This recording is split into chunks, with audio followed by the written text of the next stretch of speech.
안녕하세요. 로트 모발 이식 센터 피부과 전문의 김재민 원장입니다.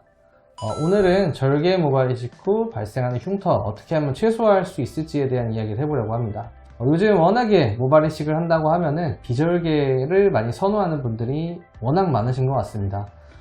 많은 유튜브에서나 많은 의사 선생님들께서 홍보하시기를 비절개 방식이 흉터가 훨씬 적고 몸에 부담도 없다, 씹밥도 없기 때문에 흉터도 덜 보인다라고 생각하셔서 그렇게 생각하는데요.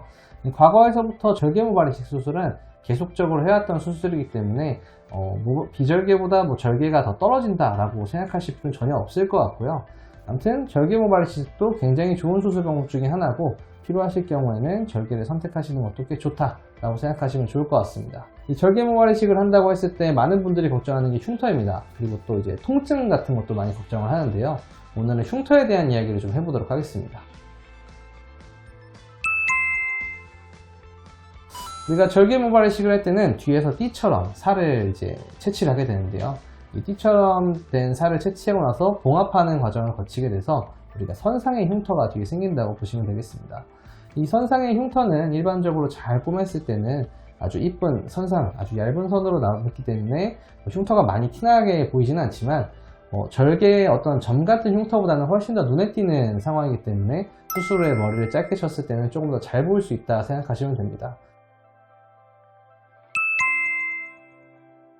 그러면 이 절개 흉터를 최소화할 수 있는 방법 중에 제일 좋은 건 뭐냐? 저희가 절개를 채취하는 사람이 봉합을 잘해야 된다고 생각합니다. 제가 다른 병원에서 수술한 케이스들을 봐서 봉합한 케이스를 보면은 일반적인 경우보다 좀 더 가볍게 봉합을 한 경우도 은근히 많이 보는 것 같은데요. 이렇게 좀 봉합을 좀 가볍게 너무 빠르게 진행을 했을 경우에는 아무래도 탄력이나 이런 것들에 좀 영향을 받을 가능성도 높고, 또 봉합이 온전치 되지 않아서 이것 때문에 벌어지는 흉터가 발생할 가능성이 꽤 높다고 생각합니다. 꼼꼼하게 봉합을 해도 흉터가 안 생기는 건 아니지만, 그래도 봉합을 좀 정확하고 꼼꼼하게 했을 때 흉터가 덜 생기는 거에 대한 거를 반드시 인지해 주시면 좋겠고요. 그런 마음을 갖고 수술을 임하시는 선생님을 방문해 주시면 더 좋을 것 같습니다. 그리고 만약에 흉터가 잘못됐을 때 생길 수 있는 문제는 이 선상의 흉터에서 끝나는 게 아니고, 이게 약간 면처럼 벌어지면서 흉터가 좀 더 많이 보이는 형상이 나타나게 됩니다. 우리가 뒷머리를 수술을 하시면 아무래도 좀 약간 기르실 텐데, 약간 기르시더라도 보일 수 있는 상태가 되는 거죠. 이렇게 흉터가 좀 넓게 발생했을 경우에는 상당히 좀 미용적으로 부담이 되기 때문에 이러한 경우가 생기지 않게 집에서 대처할 수 있는 방법들에 대한 얘기를 좀 해보도록 하겠습니다. 우리가 일반적으로 흉터는 장력을 받으면 더 많이 발생한다고 되어 있습니다. 여기서 장력이라고 하는 거는 당겨지는 힘을 의미하는데요. 우리가 이렇게 선상으로 봉합을 한다고 했을 때, 이렇게 봉합을 하게 되면은 이렇게 당겨지는 힘을 받을 때 장력을 많이 받는다 생각하시면 되겠습니다. 우리가 후두부 절개를 할 때는 뒷머리를 이렇게 절개할 거기 때문에 장력을 많이 받는 행동을 생각해 본다고 하면은 바로 고개를 숙이는 행동이 되겠습니다. 우리가 핸드폰을 보거나 책을 보거나 할 때 고개를 숙이는 약간 거북목을 만드는 행동을 많이 하는데요. 이러한 행동을 많이 하시게 되면 아무래도 장력을 좀 더 많이 받게 되고 흉터가 조금 더 커지게 하는데 일조를 할 수가 있습니다. 그래서 제가 수술하시는 분들한테 항상 말씀드리는 거는 최대한 좀 고개를 들고 핸드폰 보실 때도 좀 세운 상태로 핸드폰을 보시게 말씀을 드리는데요. 이렇게 좀 자세를 유지하셔야 흉터를 좀 충분히 덜 생기게 유지를 할 수가 있고, 흉터가 생기는 범위도 최소화할 수가 있습니다.